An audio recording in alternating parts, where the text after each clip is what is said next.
directement que nous puissions échanger autour d'un élément fondamental qui, ma foi, nous, on va dire, nous permet d'avancer, nous permet d'évoluer, nous permet de progresser. Bien-aimés, nous parlons de renommée et la renommée est essentielle, mais il y a un élément qui permet de confirmer cette renommée-là. Il y a un élément qui permet à ce que nous puissions réellement, on va dire, être attachés et continuer de marcher avec le roi de gloire. Ce sont des preuves. Les preuves, ce sont des éléments qui peuvent et qui doivent traverser les temps. Est-ce que cette foi-là a produit des résultats sur lesquels nous pouvons nous appuyer afin de pouvoir réellement continuer, on va dire, à marcher véritablement avec le Seigneur? C'est très important. Donc, en ce moment précis, je voudrais que nous puissions échanger sur les preuves. La preuve de ta conversion, la preuve de ton appel, la preuve de ta marche chrétienne, la preuve de ta chrétienté, la preuve de ton engagement vis-à-vis du Seigneur. Parce que, arrivé à un moment essentiel de notre marche, nous avons besoin de preuves qui nous permettent de nous arrêter pour dire, comme Saul de Tarse qui devient Paul, je sais en qui j'ai cru. Quand tu fais cette affirmation, je sais en qui j'ai cru, il est en train de fournir une déclaration très importante sur la base de son vécu, de son quotidien avec Dieu, de ce qu'il a eu à expérimenter. Le problème véritable que nous avons aujourd'hui en tant qu'enfants de Dieu, c'est que nous n'avons pas d'éléments fondamentaux sur lesquels nous pouvons nous appuyer afin de pouvoir continuer à marcher avec assurance, avec joie, avec détermination concernant notre intimité ou notre relation avec Dieu. Quand nous prenons notre Bible dans le livre de 1 Samuel, le chapitre 17, la Bible nous dit clairement ceci, lorsqu'il y a eu cette fameuse confrontation entre David et Goliath. Lors de cette confrontation, ce que nous allons remarquer, David va vaincre Goliath. Mais les jours doivent parler, mais les temps doivent parler. Donc quand David arrive à vaincre Goliath, on est en 1 Samuel 17, verset 50 à 54. Quand David arrive à vaincre Goliath, un élément essentiel qu'il fait ressortir, c'est qu'il va couper la tête de Goliath. Donc preuve, la preuve du héros. Il coupe la tête de Goliath et il fait mettre la tête de Goliath comme dans un musée. C'est-à-dire que c'est un élément fondamental autour duquel tout le monde doit être d'accord pour confirmer que lui, David, il a fait quoi? Il a tué Goliath.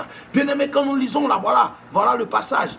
Dans le livre de 1 Samuel 17, verset 50, ainsi avec une fronde et une pierre, David fut plus fort que le Philistin. Il le terrassa et lui ôta la vie sans avoir d'épée à la main. Il courut, s'arrêta près du Philistin, se saisit de son épée, de l'épée du Philistin bien sûr, qu'il tira du fourreau, le tua et lui coupa la tête. Les Philistins, voyant que leur héros était mort, prit la fuite.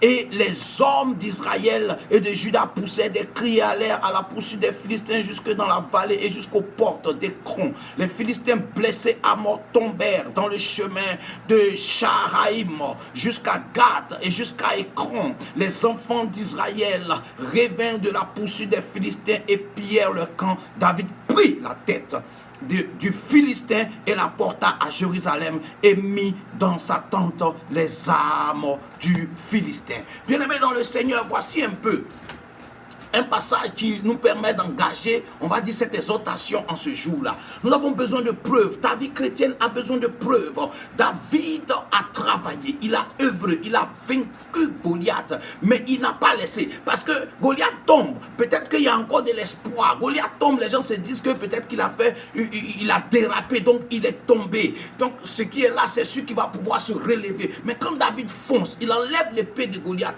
il coupe sa tête. Et quand tout le monde voit la tête de Goliath dans la main de David, le truc est déjà ok, c'est-à-dire que la situation est déjà réglée, la défaite est déjà consommée, donc tout le peuple philistin se met en branle, tout le monde fuit, tout le monde panique. Bien aimé, écoute-moi très bien. Aujourd'hui, là, ce qui va te soutenir en tant qu'enfant de Dieu, ce qui va te maintenir en tant qu'enfant de Dieu, ce qui va te permettre de continuer malgré les oppressions, malgré les tensions, malgré les assauts de l'ennemi, ce sont les preuves, c'est-à-dire des choses que tu as eu à expérimenter avec le Seigneur qui font que malgré tout, tu dis, moi je sais en qui j'ai cru. Qui font que malgré tout, tu dis, ah mais non, je ne peux pas abandonner. Hier, j'ai vu la main de l'Éternel. Pendant que les ennemis se sont levés contre moi, j'ai vu comment ils sont tombés. J'ai vu comment les sorciers de ma famille sont tombés. J'ai vu comment mes ennemis ont été mis dans la confusion. J'ai vu la main du Seigneur. Même si aujourd'hui le diable veut me faire entendre quelque chose d'autre que ce que j'ai vu, je vais lui rappeler que l'Éternel qui a travaillé hier, il est capable de travailler aujourd'hui et il est capable de travailler demain. Vous savez, la preuve consolide la foi. La preuve consolide la foi.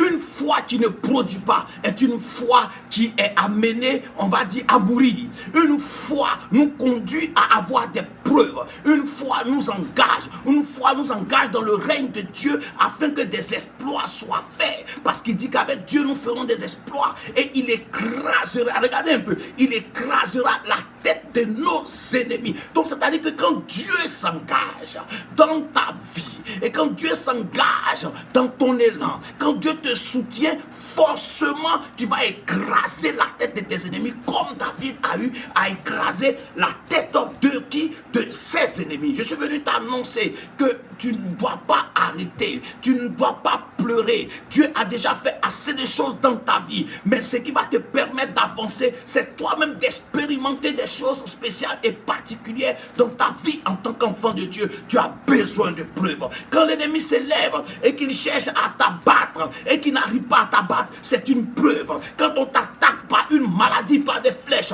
et que l'Éternel sur la base de ta foi et dans sa grâce te libère, c'est une preuve. Quand les gens veulent te tuer, qui n'arrivent pas à te tuer, que c'est eux qui meurent à ta place, c'est une preuve. Quand on dit que ici on ne peut pas réussir et que tu réussis par la grâce de Dieu, c'est une preuve. Bien aimé, tous ces éléments sont des preuves qui consolident notre foi. Aujourd'hui, la vie chrétienne, les chrétiens sont pauvres en preuves et c'est pour cela qu'ils tâtonnent, c'est pour cela qu'ils paniquent. L'Éternel n'a pas changé, le roi de gloire n'a pas changé, le Seigneur des seigneurs, il n'a pas changé. Oh, on a un certain Salomon. Salomon, il a produit sa preuve et sa preuve essentielle qui a travaillé tout le temps, ce n'était pas forcément sa richesse, mais c'était plutôt le fait qu'il ait pu juger cette affaire entre ces deux prostituées. On en parlera toutes nos vies. Jésus-Christ a donné une preuve inéluctable de son engagement vis-à-vis de Dieu. Ce qui fait que tu vas monter, tu vas descendre. Jésus-Christ, son règne ne change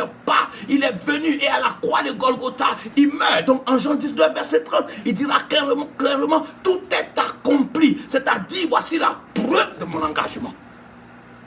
Voici la preuve du rachat de l'humanité.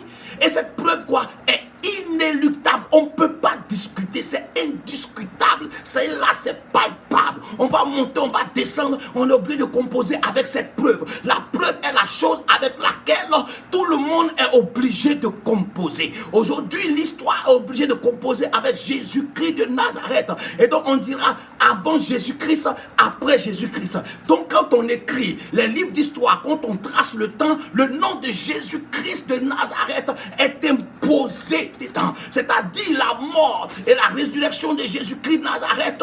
Ces choses-là font partie de l'histoire de l'humanité. Preuve indiscutable.